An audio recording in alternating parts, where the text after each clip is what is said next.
É aquela festa planetária que ela deu. Sim, é que eu participei. Eu sou aquela menina. Eu acreditei que o amor daquele homem era verdadeiro. Aos poucos, ele me afastou dos meus amigos, da minha família.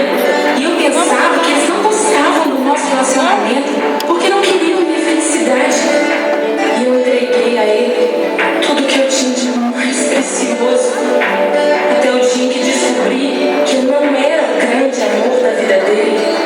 Eu era apenas uma de mais três.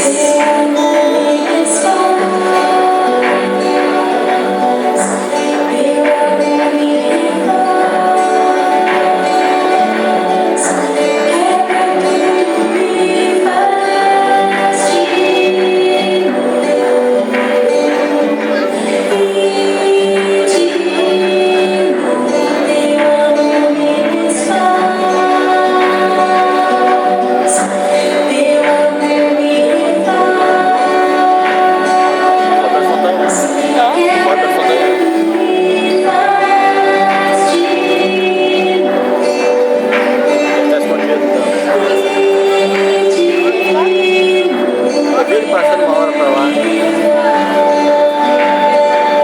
Eu sou aquele menino. Eu cresci sem referencial de pai. Ah, como me fez falta um ombro amigo.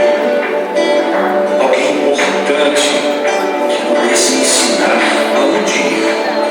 O que fazer? Alguém que estivesse ali por mim. Eu me senti abandonado. Rejeitado, sem chão, sem amor.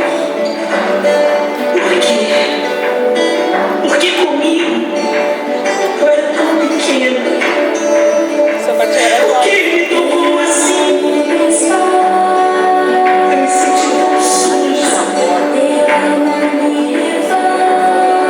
tão desprezível, indigna, tão usada. Oh Deus, onde o Senhor estava quando aquilo acontecia comigo?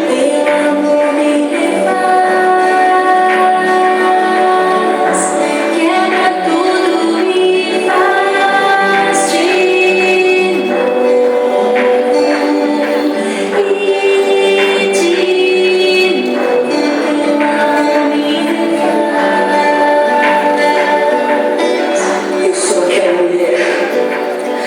Eu me lembro do dia que o médico me disse: você tem apenas 3 meses de vida.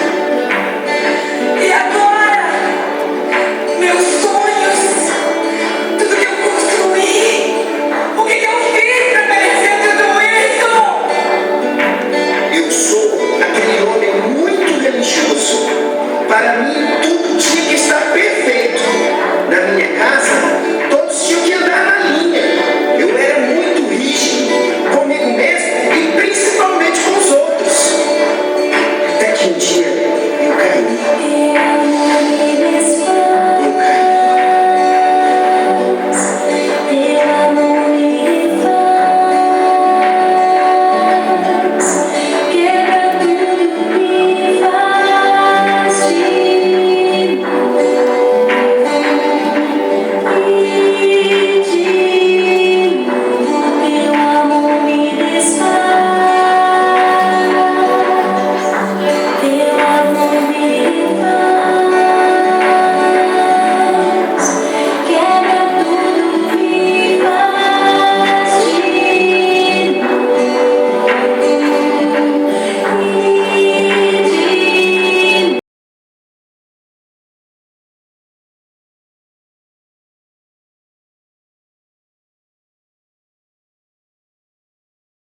restaurar completamente. Eu me rendo a Ti, Senhor.